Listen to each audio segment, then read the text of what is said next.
to myself like that every moment. Oh, the rest, I don't say, I realtor. Anyone I've ever met, stuck at your heart, I'm not too long. I just feel like I am. What to say? Just a heart.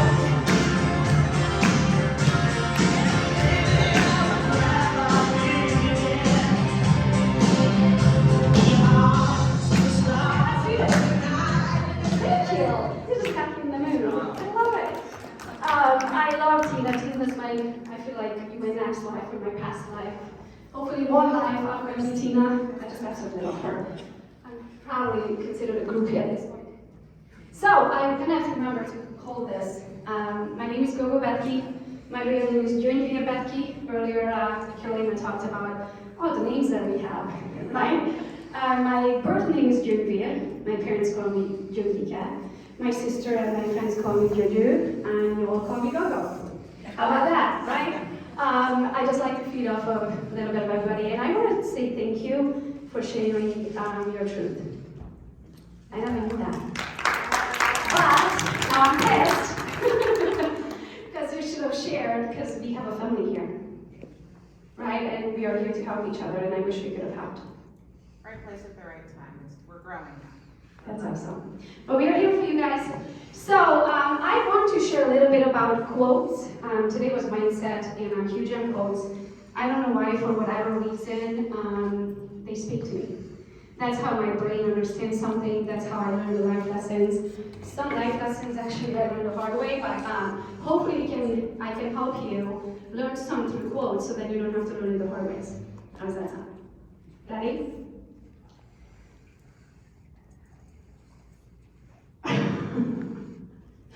I asked my assistant to put this as the fourth slide.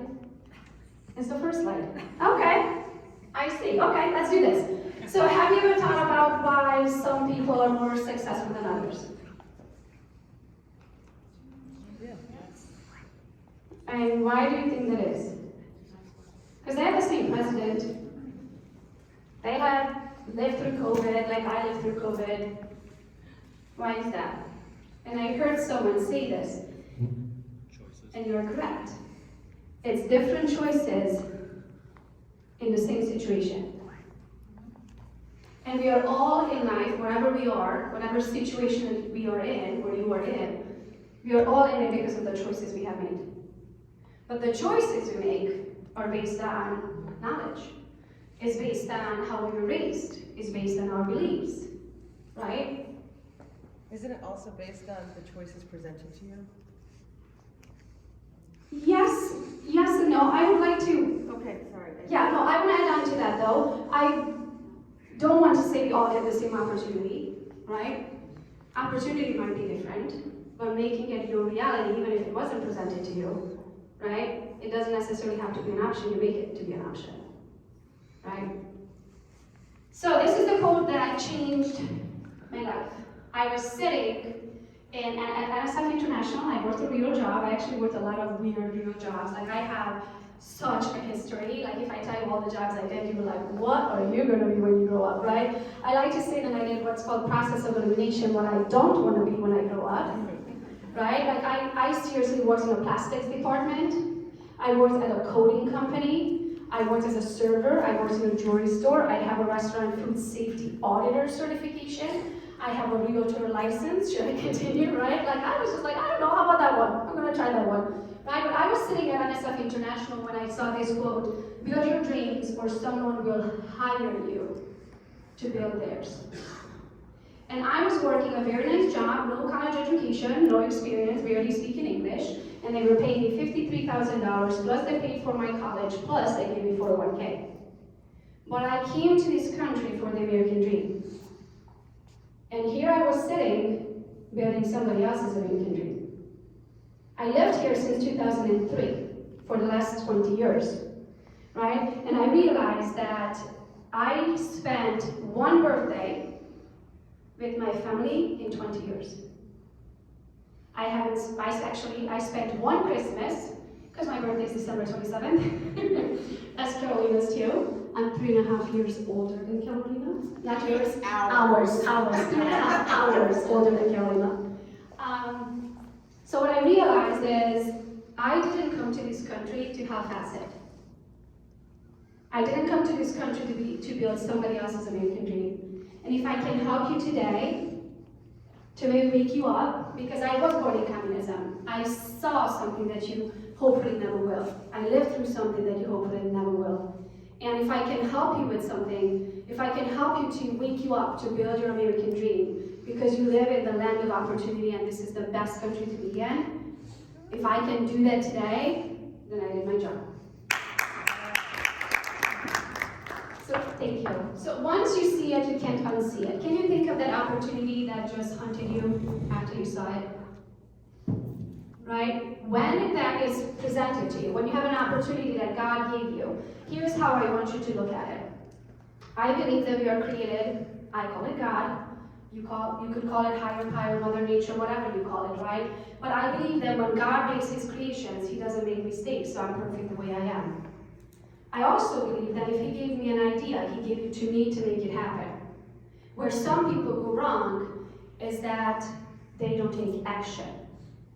That idea will haunt them forever. So I want you to know every time you have that opportunity presented to you. When you get that idea in the shower, when you're like, oh, what a good idea. I remember the very first time I realized that not all ideas are my ideas, meaning that it was literally a download from God. I was in the shower, and I was like, oh my gosh, this is the best idea ever. And I realized, but it's not my idea. I've literally felt the download. So what I want you to know is that when God gives you that idea, you already have what it takes to make it a reality. The only question is, do you have the balls to take action? Because you have the skills. If you don't find a way to make money while you're asleep, you will work until you die. Warren Buffett. So I was at a Tony Robbins event, and I love Tony. It changed my life. I've done UPW, which is Unleash the Power Within 7 times. I did Business Mastery twice and Date with Destiny once, and I hope to do Date with Destiny this fall again. But when I walked in there to Business Mastery, and I thought I was all that in a bag of chips.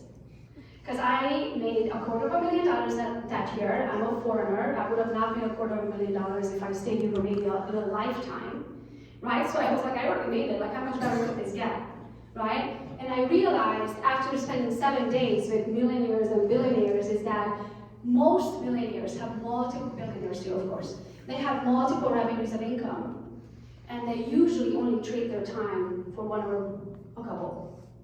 Where most of us in this world are trained to go get a good job. Go get a salary, somebody will pay you hourly, and you're going to be building somebody else's dream. We in this room, on the other hand, we all work for ourselves, right? But what I want you to realize that in real estate, and I'm assuming everybody's in real estate here, that up until just recently, a couple years ago, the only way that we could make money was by chasing the next commission.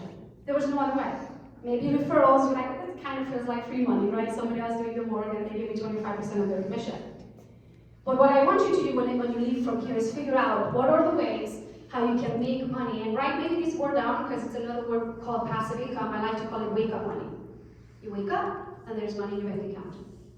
And there's many ways we can do that in real estate. Referrals are one of them, right? But make sure that you have ownership in the brokerage that you work for, right? Figure out if there's a way if you build a team, like Bob did, right? So you can get paid on other people's time and effort. Maybe come out with a course. Maybe start coaching. Maybe start a TV show. Whatever that thing is that is passive. Maybe start a t-shirt printing company. I don't care, but something that is going to make you money. Because what happens if you get hit by a car? I was thinking, what happens if I get pregnant? What am I going to do? Go 9 months pregnant and sit in an open house and, I don't know, waddle out and somebody start chasing me? Like, what am I going to do? Right? Like, you have to think about it, especially when you become, for the longest time, my husband was a breadwinner. But for us, it switched. So if it's all on me, now, it cannot all be on me because life can happen sometimes to us and sometimes for us. So find ways to get paid while sleeping. This one, you get paid for the hour, what you bring to the hour. My favorite quote. The smarter you get, the more you get paid. I couldn't tell you the last time someone asked me to reduce my commission. They're lucky they get to work with me. And when you get to that point where they know that your knowledge is what's going to make them the money, they will never ask you to reduce your commission. Because they know you can make them money. So get smarter. What I did initially, there's this thing called soul searching, right? You have to figure out who you are, why you here, what purpose do you serve. Like, I woke up at 29 years old and I'm like, what am I doing here? Like, am I making a difference? Like, am I going to be a little dot in the book of history, right? And I started with Oprah. I started watching Super Soul Sunday. Then I went over to Masterclass. Then I went to Tony Robbins. Then I went to Dr. Wayne Dyer. Then I went to the end of YouTube. I think I always got to the end of YouTube because every morning when I wake up, I start doing, when I do my makeup, I turn my phone on and YouTube just knows me, right? And automatically gives me a video. Well, this morning they gave me a video, and it's usually an inspirational, spiritual, motivational video, right? And today, my husband's in the bathroom, so he hears my phone, he's like, what are you doing? And I was like, to be honest with you, I have no idea what YouTube just gave me. It was some random manufacturing company putting some metal, some stuff together. I'm like, I think it's official. I think I got to the end of YouTube. There's no more motivational videos. There's nothing else I could possibly learn from YouTube, right? But what I'm trying to say is that go grab a book. I have a long list of books. And I'm huge on events.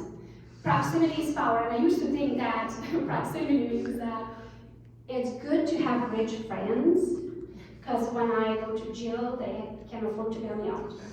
Right? And I'm not planning, I'm going to stay on my AD either, right?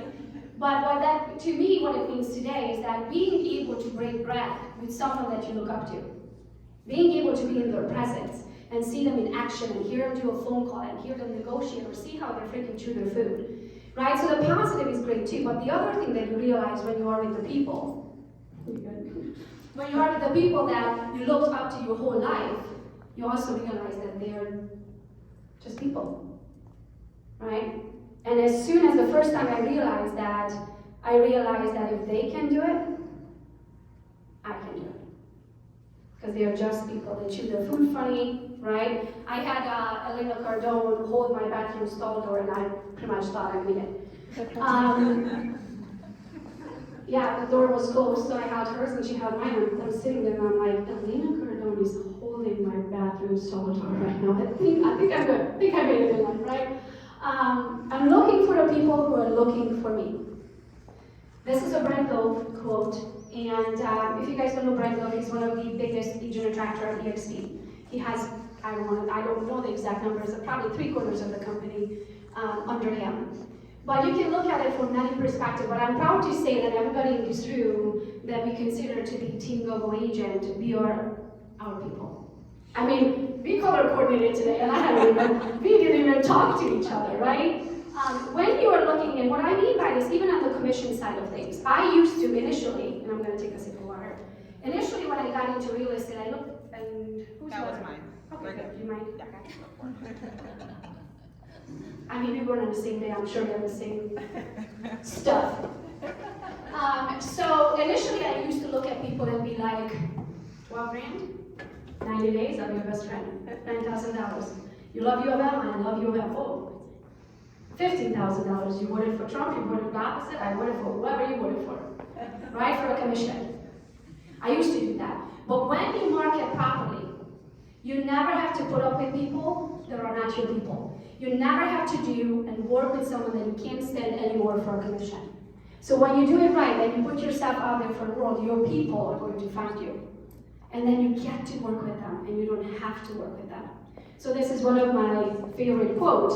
I'm looking for the people who are looking for me. And the only way, in my opinion, you're going to be able to find them is by allowing them to get to know you. So when you do social media marketing, if you're wondering what the heck I'm talking about, I built my business on social media. You can find me on Gogo's Real Estate or Gogo Bethke and all of the platforms. When I came to the US in 2003, I literally borrowed $200. Because my parents couldn't afford to put me on a plane. To put me on a bus, to go to Hungary from my little town, to get on a train, to get on a plane, to come to the United States, right? I didn't know a single human being in this country. And until I was 21 years old, I didn't even speak English. And then I decided to get a real estate license and work sales. And I was like, sphere of influence, what's that? I don't have a cousin. I don't have college friends. I literally had no one to work with. Like I was, when you say fresh off the boat, plane, but you know, fresh off the plane. I wish I said that because that sounds like an old saying. Fact style, story style. So back to my social media, when I realized that I had no sphere of influence, I'm also the slowest loser you ever meet. I knew the research, 80% of realtors never make it in the first year. Whatever left, another 80% leaves. That leaves us with a very small percentage of realtor.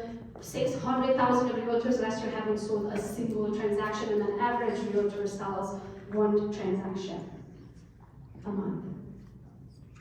Right? So those are like eye-opening numbers. I was like, I do not want to be a part of the 80%ers. So what am I going to have to do to be a part of the top 20%? And also, the top 20% does 80% of the business. The rest of them picking up crumbs, right? So when you are doing social media marketing, that's what I ended up having to do because I didn't have Sphere. I was not allowed to knock on someone's door at 5:50 with a London with an accent and apologies. So I was like, stranger danger, not doing that. And then there was cold calling. I'm like, my name is Gogo and I have an accent. They're gonna be like, what? I'm sorry, what did you say? Where are you coming from? Right, so that was out. Plus, it's really against my religion for me to beg someone for their business and learn a script and say what they want to hear so I can close them. Because again, I don't want to work with people who are not my people, right? So that pretty much like, there was like farming, I couldn't afford it. There was buying Zillow leads for $4,000 a month, and I was like, I just want to make $4,000. I don't have $4,000, right? So that left me with social media. When you decide to do social media marketing, you need to tell stories. You need to tell stories so that people get to know you. Get to know who you are, get to know your work ethic, get to know your culture, your story. They're going to find, when you share stories, they're going to find something in common with you. You might start, if you follow me, you might start following me because you have real estate in common. You might start following me because I'm a foreigner and you're a foreigner. You might start following me because I have a bulldog and you have a bulldog. You might start following me because you have a diabetic child and I have a diabetic child. But if you don't give them reasons, right, for them to follow you, if you just do facts, they're not going to. If you do another, what are those market reports? The market report for Anesta, Florida, on February 2nd of 2023, there's 140 homes on the market, 87 of them are still on the market after 3 weeks. The average home price, nobody cares. Nobody cares. Don't do that kind of stuff, right? People are on average on the market every 7 years for 6 months. And they also move 7 miles away, in average. So they usually stay in their own neck of the woods.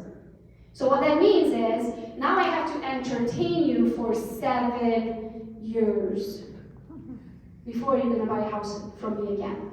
If I shove real estate down your throat for 7 years, when do they care? In that 6 months period, while they're on the market. In between, they don't care. Not unless something big happens. Now, if something big happens, they might want to know how much the home is worth, how much equity they have, those kind of things, right? So periodically sprinkle that in there, but most of the time you need to tell stories so they can understand. So even if you just had a closing, maybe share like, this is your very first Hungarian client that you bought a house from you, right? You might share that, oh my gosh, she's a single mom of 2 and she started a side gig on Etsy and now she can afford a home. Right? Whatever that is, when you get to know your clients, of course, ask for their permission if you're sharing your stories, right? But share stories and not facts. Sometimes you have to say no to good things in order to make time for great things. One of my questions is, what is the enemy of good? Before you saw this quote, what would have you said the enemy of good is? Bad, right? Most people say it's bad. No, the enemy of good is great. You have it good, you could have it great. The problem is, there's 24 hours in a day, and there is only one of you. So if your calendar is full with good things, you have no time for great things. What I mean by great things is things that will make your life better, things that will work on your business, not in your business. So today I work Monday, Tuesday, Wednesday. I mean right now in my life and career. I work Monday, Tuesday, Wednesday. I don't work Thursday, Friday, Saturday, Sunday. I am here on a Thursday because Melissa is my business partner and I want to support her. Right? Plus this doesn't feel like work. I get to do this, I don't have to do this, right? What I look at, I literally work in my business like a workhorse, Monday, Tuesday, Wednesday. If you want to see my calendar, I'm more than happy to show it to you. Your eyes are going to be like, what? How did you get that done? So I literally, on Mondays I have 9 companies. Each of them get an hour meeting. Mondays I'm back-to-back Zoom calls, 9 hours. I literally get up to be. I have an assistant. Her job is to bring in my water, bring my vitamin, and then come in 30 minutes later to make sure I took a sip of my water, because I don't drink water. And then an hour later to make sure I took a second sip of my water. And then she keeps coming in, make sure I ate. She brings me food, because that's all I do on Mondays. I work in my businesses. Tuesdays, ask me what I do every Tuesday at 11. A podcast. I'm scheduled year and a half out probably. And that's what I do. Every Tuesday at 11, I do a podcast. If you don't have control over your calendar, it's just going to go all over the place, and you're going to end up at the end of the day, did I get anything done? Right? Stay structured so you can control that. But then Thursday, Friday, do I still work? Yeah, I'm never going to just sit there poolside. You have a beautiful pool. And I realized I think I swam in it twice. Oops. So I'm going to work on that, Thursdays and Fridays. But at the same time, Thursdays and Fridays now, I work on my business. So those are the type of meetings that maybe I give myself an hour and go to a coffee shop to think. Right? Maybe I watched a YouTube video about that opportunity that somebody gave me about that I didn't have time on Monday, Tuesday, Wednesday, come Monday, Tuesday, Wednesday, I work. Right? So I want you to schedule your working in your business and then schedule working on your business. And then this way, you can finally make time for the great things. Because do you want to make, let's say, let's play this game actually. This is huge. Okay. Take your notepad. Write down the amount of money you made last year. All of your income.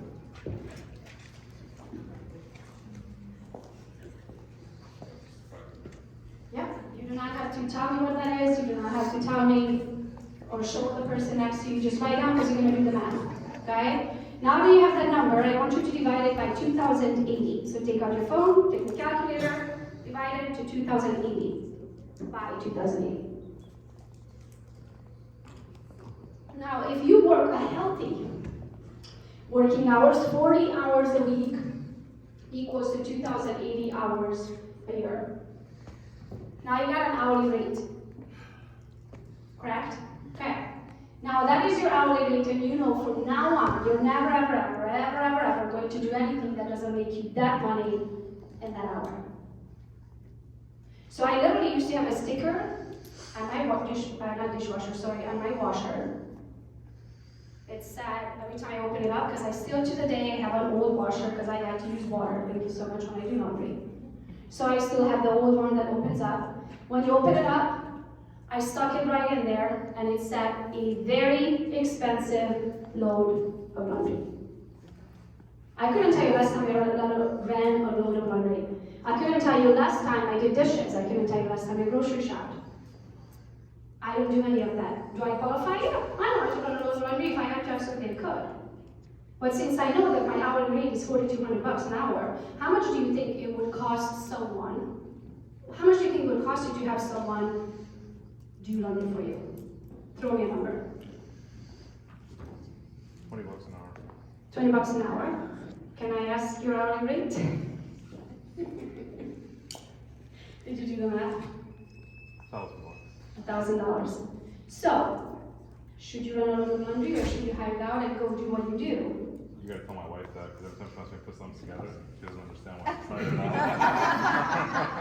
out. So, plus, guys probably usually don't run laundry. So, I don't know, do you do oil change? Do you mow the grass? Nope. Do you do anything that guys usually do? Do you hire it out? The only thing I did that I can remember is when I want to prove that I'm actually a decent dad, is when I get stuff for the kids, I'm excited to put it together. Or Yeah. like the cribs when they were born. That stuff, because that's sentimental to me. Otherwise, I'm hiring every single thing I can out. Very, very smart. So that's the whole point of that, right? This is why I want you to know your hourly rate, because everything else has to be hired out. And I don't want you to be like, pride, well, I can do that. Well, so can I. I can run a local country, but it's stupid. Well, if you work for money, actually, let me do it this way. Raise your hand, do you work for money? You're retired or you don't work for money? You're retired. That's great. He's like, I'm retired. I used to work for money. Now I live off of that money. Congratulations. But now you threw me off. What was I talking about? Do you work for money? Yeah. So do you all work for money? You made that decision, we all do, right? Some of us don't have to anymore. So what that means is you have to spend the time in the lane that makes you the most amount. So I actually shut 2 companies down this year. Why? One of them made me $43,000. It was pretty good. But I worked 8 hours in it every week. Okay, so let me get it this way. I can spend an hour here and make $4,300 in that hour. Or I can spend 8 hours here and divide the 43,000 by 12. Somebody do it for me? 40,000 By 12. And divide it by 8 plus 8. Hold on, it's 1632. Okay, so take 43,000 divided by 12. What is it? Okay, and divide it by 32. 111. So I can spend an hour here and make $4,300, or I can spend an hour here and make 111. Where should I spend my time? Over here. So now I want you to take it one step further. If you're a realtor in this room, which hopefully you all are, I want you to take it one step further and do the math. How many transactions you had on the listing side, and what was the commission that you got from that, and how many transactions you did on the buy side, and what was the commission you got on that. And then I also want you to take it one step further and figure out how much time do you spend. On the listing side, you'll probably spend 7 to 8 hours with the client. From the moment you meet them, you go out, you spend half an hour to an hour with them at their property, you go home, you do paperwork, you do electronic signature, you list the property, you negotiate, you market it, you negotiate it, you show up at closing, voila. Right? About 7 to 8 hours. If you're good and efficient at this, you're gonna spend with your sellers about 7 to 8 hours. On the buy side, though, especially in the previous market that we had, you drove them around, you showed them houses, you wrote 32 offers, and none of them got accepted, right? So now when you know how much you make on the listing side, I want you to divide that, your average commission on the listing side, divide it with the 7 to 8 hours. You're gonna get an hourly rate. On the buy side, I want you to divide it by 15 hours at a minimum, but it's probably more than 20 that you end up spending with buyers, and you're gonna get an hourly rate. And then you're going to decide where you're going to spend your time, sellers or buyers.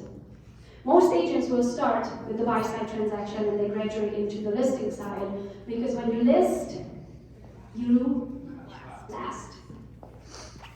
For me, I know it's a maybe. And I want you to, I'm not a cold caller, but I'm going to use a cold calling explanation that someone explained to me so I finally could understand it. So let's say that you're a cold caller, and let's say you call 100 phone numbers, and you know every time you call 100 phone numbers, 20 are going to answer, and you get 4 appointments. I don't know if these are true numbers, I just pulled it out right from there, okay? So now if you know that your average commission, let's say is, what is your average commission? What is your average commission? Oh, you're a licensed agent. Okay, anybody? 10,000. 10,000? So now that you know your average commission is 10,000, and you know that you need to call 100 people, 4 are going to buy really, so that's $40,000, right? Well, let's say that one is going to buy or sell with you, right? Now you know that each of those no's is $100. So every time somebody says no, you're like, whatever. It's 1,000 or 100. Did I do the math right? One or the other, right? So every time you get a no, you know that it's just a little bit of money, but you are just working towards that yes. That one yes, that's going to pay you 10,000. So I don't look at the no's as a no. I look at the no's as it's a maybe, or it's a not now, but it's sometime. Soon. You're going to buy, sell, join, one of those things. High energy, high income. If I showed up on my Instagram videos of like, today is a great day. I'm going to do this, this, and this, and you should join me. You all would be like, oh my gosh, I can't wait, what a great idea. Right? No, nobody does, right? So you have to watch it, even if you don't feel right that day. Like, you don't think I have a shitty day? Oh my God. How much time you got? I have a list of shitty days. I deal with people, I'm in the people business. People piss me off all the time, right? And then I'm like, okay, here we go, camera's on. So talking about being an actress, I think she just walked out, that's what I wanted to do when I grew up. And then I realized I kind of am. On Instagram, right? On Facebook and all of those things. So you can't let people, I hate nothing more when people post that, I just had the shittiest day. You guys never believe what happened. Are you going to tell us, or now you want all of us to reach out and find out what happened? Your cat had diarrhea. Okay, right? Don't do that kind of stuff because nobody cares, right? We all have bad days. We all have friends. That's the kind of stuff that you share with your friends. And on your profile, I'm not saying that don't show the bad stuff, right? I show the good, bad, and the ugly, just not all the ugly. So make sure that you protect that energy. And since you're talking about energy, do you believe that people have energies? I do too. The first time I experienced that, it was, I got a hug from Dr. Wayne Dyer. I went to his event, and I was the only person that he pulled up on stage, and I got a hug. And for 2 weeks, I was that stupid little giddy little girl. I was like, oh my gosh, I got a hug from Dr. Wayne Dyer. I'm like, oh my gosh, I can't smile. The next morning I woke up, I'm like, why am I smiling? I can't make stop smiling. What is going on, right? And I realized because his energy, like he was larger than life. And that energy came through his pores, and when he hugged me, when I had that physical, when I was physically in his space, that came over to me. So you have to be careful, and you have to guard the people who are in your life and who you allow into your life. If I get a feeling from someone, if I never see me again, I'll be perfectly fine. Their phone is not going to be ringing for me, that's for freaking sure. In Hungarian we say, if your phone is not ringing, that's me calling. Okay? You know what that means? My husband's like, I don't get it. My husband's American. That's a foreign thing. Yeah. He says that doesn't make sense. Hungarian jokes don't make sense. That means is that anybody got it here? Maybe you have some Hungarian descent in your blood. To me, that means if I don't want you in your life, if I don't want you in my life, I'm not going to be calling you. So if your phone is not ringing, that's because I don't want you in my life. It's really that simple. Now, all of you here, hopefully I called you at least once this year. Because I do love you all, that you are my team Gogo people. When you allow them to get to know you, they will love you. When they love you, they'll trust you. And when they trust you, they will do anything you say. And sometimes I change this out and say they will buy anything you sell. You good, open it. So I want to say about this is that I have worked very hard to have a brand that people can trust me. So I feel like if I started selling yoga pants tomorrow, they would buy it. If I started selling vacation trips to, I don't know, Bora Bora, they would probably buy it. So what I want you to do is make sure the most important part with your brand is the trust factor. I have thousands of companies that reach out to me that they want me. They would pay me literally. I just got one a couple of days ago. It's a CRM program. They would pay me $5,000 for a post. It takes me 5 minutes to make a post. $5,000 in 5 minutes. Raise your hand if you would do it. Right? $5,000 5 minutes. Yeah, sign me up 10 times. But what is that going to cost me over time? Because now, how much money am I going to lose over time if I start marketing things and I don't believe in and I refuse? So if you're ever going to see anything that I promote on any of my profiles, I love them and I use them. If I don't, they never make it on there no matter how much they pay me. Because it's going to cost you over time. Trust is the #1 factor.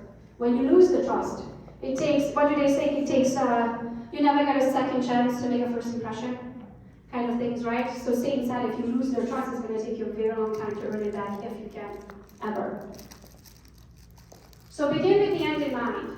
I use what's called reverse engineering all the time. I know what I want, and I give it an end date. And I want to get to this, there's another side that goes with this one. So I want you to be able to see it with your third eye. So whatever that end goal is, okay, I'll tell you this story. 4 years ago, we were $89,000 in credit card debt. That year, my husband and I made $432,000 in income, and somehow, I don't know how somebody makes almost $500,000 and is $250,000 or what is it, $100,000 in credit card debt. I don't know how we did it. Yes. Right? And then I realized I clearly don't know something about money. I know how to make it. I don't know how to save it. I don't know how to track it. I don't know how to grow it. So I need to learn all of that about money. So I set a goal to ourselves that we're going to have $250,000 cash in our bank account. Mind you, I was $89,000 in credit card, and I was no business of imagining $200,000 cash. I never had $250,000 cash in my bank account. But I set that goal. I paid our debt off in 4 months. I went and joined a group called M1. By the way, what time is it? Because somebody has my phone, I have no idea. Okay. So I joined a group called M1. I learned about money. I attended every Monday lives. I had homework. I did studying. I mean, I got to the end of learning about money, right? And about, I would say, probably a little over a year later, I'm driving down the highway and I got this feeling. And I called my husband. When I log into Chase from my cell phone, I can't see the total in the bank. We have multiple bank accounts, right? And I can't see the total in the account, but if I log in from the computer, I can see the total in between all of the accounts. So I'm driving on the highway. And I call my husband, I'm like, I need you to log into Chase. What are you doing? Where are you at? He's like, what is going on? I'm like, I need you to drop what I'm doing if you're home, go into my office, open up the Chase account. I want you to take a picture. So he went in there, he takes a picture, and it was over $250,000. And I was like, oh my gosh, holy shit, is what I said. We did it. But what I want you to know with that, you have to see the end before you're going to figure out how you're going to do that.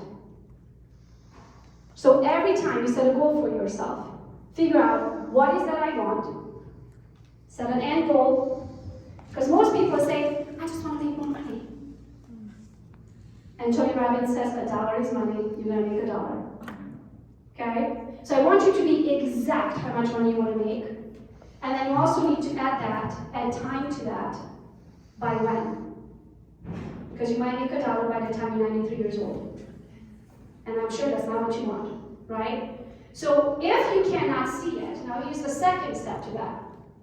If I set my big horrendous goal, and I cannot see it, when I set it, I'm like, is that going to happen? I don't know, this is stupid, this is way too big, I never did that, why would I think, do I even deserve it, right? That little monkey on your shoulder going to talk you out of it all day long, right? So what I want you to do, by the way, our minds are a billion years old and is designed to protect us. Your mind will tell you, do not jump, you're going to hurt yourself. You're going to have to tell your mind what you are going to be doing today. Otherwise, your mind will talk you out of it. Okay? So now if you cannot see that end in mind or in your mind, I want you to do whatever you feel most is inspired. For me, it's the ocean or the mountains. I usually drive my cute little ass right on the beach. And I sit down and I use my ear pods because I have total ADD and a squirrel like Bobby. And I will have a million ideas, but for whatever reason, when I have music in my ears, my brain will concentrate on the music and I get to think. So it slows my brain down. You have to do whatever works for you. But I will want you to sit there and you close your eyes and you imagine that situation, that money, that bank account, that business, that whatever that is, that coaching program, whatever that is that you want to build. And you do not get up from there until you can see it with your third eye. Like I know what our beachfront property looks like. I can close my eyes, I can hear the music, I feel the breeze, I can hear my friends and family in the background. I mean, I can freaking smell the food on the grill. I see the palm trees that align the pool, I see how many feet there is to the ocean, I see that it has an upper balcony, I see that it's white. Until you can see it, you do not get up from there. Because as soon as your brain can see it, it will figure out a way to get there. So if you can't see it, you have to force yourself to. Pick your destination, pretty much right along those lines, right? Because if you don't, so here's some people like, oh, I'm so busy. Yeah, you're on a treadmill going absolutely nowhere. You're running. Yeah, you are. Just going nowhere. So what happens when you get into the car? And you want to go somewhere, right? You plug it right into your GPS where you want to go. And what does the GPS say? Do you want to walk it? Do you want to use public transportation? Do you want to, I don't know, take your car? Do you want to ride a bike? What speed do you want to go with? And then you get to choose it. It says it's going to take to 123 Main Street if you walk it 17 minutes, if you drive it 7 minutes, if you ride a bike 12 minutes, whatever it is, then you get to decide. But number one, what happens when you get in the car? Satellite says this is where you at, and then you tell the app, this is where you're going. So number one, you have to be honest with yourself, this is where I'm at. Then you have to say, this is where I'm going by December 31st. Not this is where I'm going, sometimes maybe. And do not do this. Most people say, well, I made $52,000 last year. I want to make 150 this year, but I'll be happy with the 100. Okay, so universe says, okay, honey, you need to make a decision. Is it 150 or is it 100? Because same thing with the GPS. If you try to put in two addresses, what's going to happen? You can't. It can't possibly take you in the same time frame to two different locations. It's impossible. So number one, you need to know where you're going, where you're at, where you're going, and how fast you want to get there. And then close your eyes, imagine the end result, and you're going to have it. If you can imagine it, you can have it. We are all selling in the end of the day a product or a service or our time for money. None of us selling time for money in this room. But I tell all the time, I don't sell real estate. I sell myself and my services. Real estate is just a byproduct. At the end of the day, the question is for Joe Schmo over there, should they use me or should they use you as their realtor? So at the end of the day, I'm selling me. And you're selling you. None of us is selling real estate. And don't half-ass it, right? You weren't born to have a mediocre life. So whatever you decide to do, be the best at it. Because you never have to fight for your next commission. Now this, I learned a couple weeks ago. That business moves with the speed of trust. So again, back to the trust. Number one, they have to trust you. When they trust you, they make a very quick decision over and over and over again. Here's another thing. How many times, raise your hand if you heard people say, I don't have time. Right? Oh, I don't have time. That's a great idea. I don't have time. Think of somebody that you look up to. Say a name. Somebody that's like, you're like, oh my gosh, I want to be there when I grow up. Elon Musk. Do you think Elon Musk has 52 hours in a day or 24?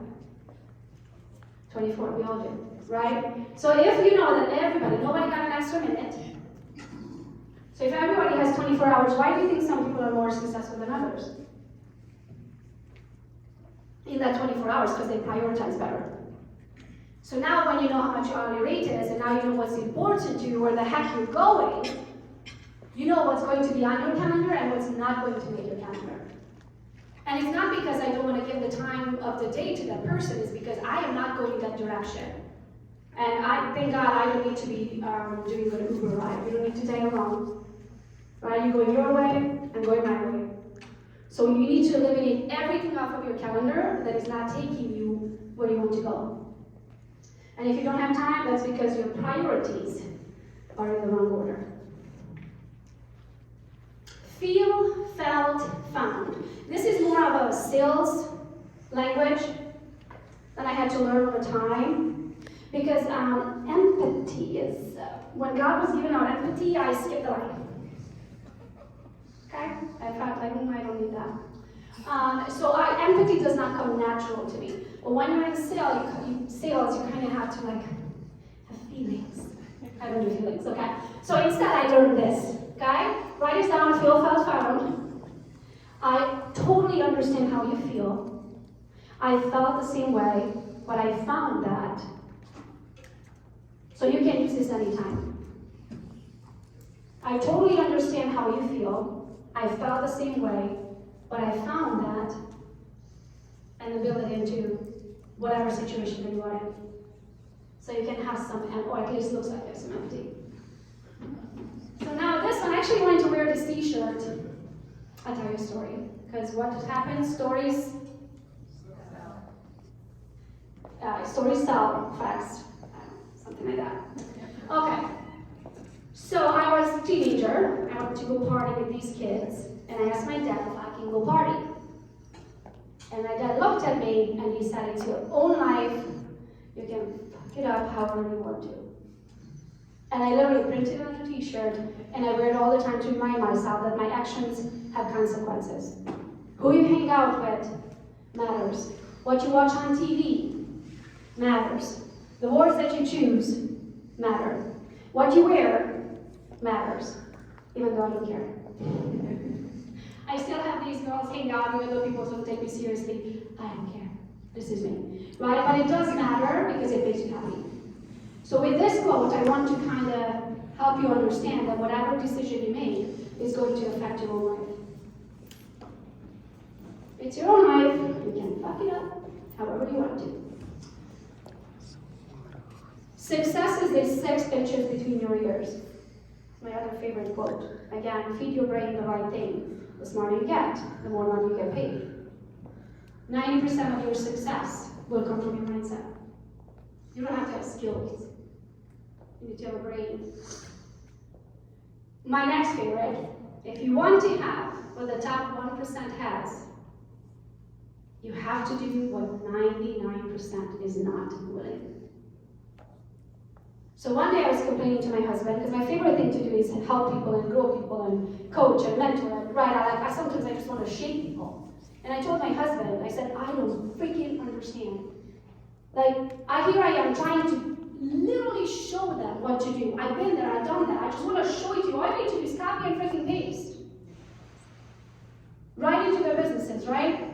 And my husband, I tell my husband, I don't understand why they're not doing it. And Dwayne said, my husband, that if everybody was like you would be average. So be okay with who you are. You do have to outwork 99% of the people to be in the top 1%. But if you did what everybody else did, you would be average. And you would not be in that top 1%er. And that is my presentation for today. So